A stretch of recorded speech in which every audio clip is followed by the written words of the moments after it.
హోంమంత్రి బీజేపీ అగ్రనేత అమిత్ షా హైదరాబాద్ లో పర్యటిస్తున్నారు. పార్లమెంట్ ఎన్నికల నేపథ్యంలో తెలంగాణకు వచ్చిన అమిత్ షా హైదరాబాద్ లోని నోవెటెల్ హోటల్లో రాష్ట్ర నేతలతో భేటీ అయ్యారు.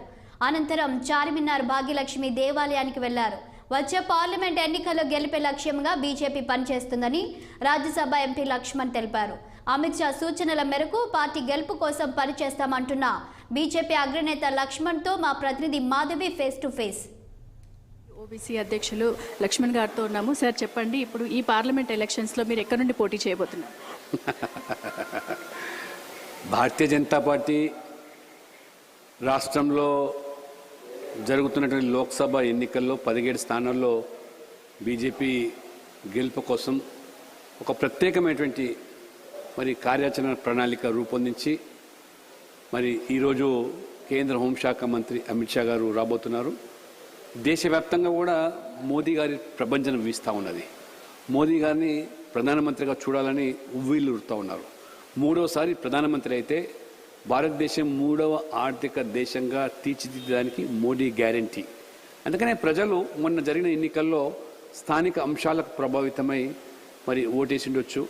బీఆర్ఎస్ ఓడించాలనుకున్నారు. బీఆర్ఎస్ పట్ల విసిగిపోయిన ప్రజలు బీఆర్ఎస్ ఓడించారు, కానీ కాంగ్రెస్ గెలిపించలేదు. లాభపడ్డది కాంగ్రెస్. గెలిచిన పార్టీ బీజేపీ మాత్రమే. ఒకటి భారతీయ జనతా పార్టీ జాతీయ నాయకత్వము, అమిత్ షా గారు, నడ్డా గారు, ప్రధానమంత్రి నరేంద్ర మోడీ గారు ఏ బాధ్యతలు ఈ రాష్ట్రంలో బీజేపీని గెలిపించడానికి పార్టీ కల్పిస్తుందో ఆ బాధ్యతను నిర్వర్తించడానికి ఒక క్రమశిక్షణ కలిగినటువంటి కార్యకర్తగా నేను పనిచేస్తాను. సార్ అలాగే ఒక్క నిమిషం సార్, అంటే ఏ కార్యాచరణలపైన ఈరోజు సమావేశం కాబోతున్నారు? దేశవ్యాప్తంగా కూడా గతంలో 303 సీట్లు గెలిచాము. ఆ 303 సీట్లు ఇవాళ పెంచుకునే ప్రయత్నము, ఓట్ల శాతాన్ని కూడా పెంచుకునే ప్రయత్నంలో భాగంగా తెలంగాణలో కూడా అత్యధిక స్థానాలు బీజేపీ కైవసం చేసుకోవడానికి ప్రజలు బీఆర్ఎస్ను ఇవాళ పూర్తిగా ఓడించారు. కాంగ్రెస్ ఈ గ్యారంటీలు ఉచితాల పేరుగా ప్రజలు మభ్యపెట్టి ప్రయత్నం చేస్తుంది. కాంగ్రెస్ అడ్రస్ మొత్తం అన్ని రాష్ట్రాల్లో గల్లంత అయిపోయింది. కాబట్టి ప్రజలు తెలంగాణలో కూడా బీజేపీని గెలిపించాలని కోరుకుంటున్నారు. మోదీ గారిని ప్రధానమంత్రి చూడాలనుకుంటున్నారు. కాంగ్రెస్ ఈ విపక్ష కూటమి అసలు వాళ్ళ నాయకులు ఎవరు, నేతృత్వం ఎవరు? రాహుల్ గాంధీని స్వయంగా ఆ కూటమిలోని సభ్యులే ఇవాళ విభేదిస్తున్నారు, వ్యతిరేకిస్తున్నారు.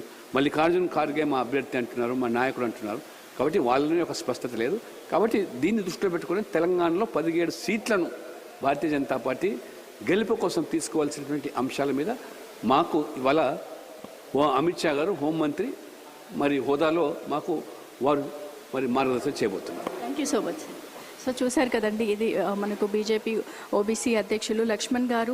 మేము భారతీయ కార్యాచరణలపై అనేక అంశాలపై కూడా ఈరోజు సమావేశం కానున్నాము. భారతదేశంలో ప్రధానిని మరోసారి హ్యాట్రిక్ కొట్టడానికి మూడోసారి ప్రధానమంత్రిగా చూడాలనేదే మా ధ్యేయము అని చెప్పేసి చెప్తున్నారు. అందుకోసం అని చెప్పేసి తెలంగాణ రాష్ట్రంలో తప్పితే ఇంకెక్కడ కూడా కాంగ్రెస్ అనేది గెలవడం జరగలేదు. కాబట్టి బీజేపీకే అన్ని విధాలుగా ఇప్పుడు అవకాశం ఉంది. కాబట్టి హ్యాట్రిక్ మూడోసారి కూడా ప్రధానమంత్రి మోడీ గారే అవుతారు అని ధీమా వ్యక్తం చేస్తున్నారు లక్ష్మణ్ గారు.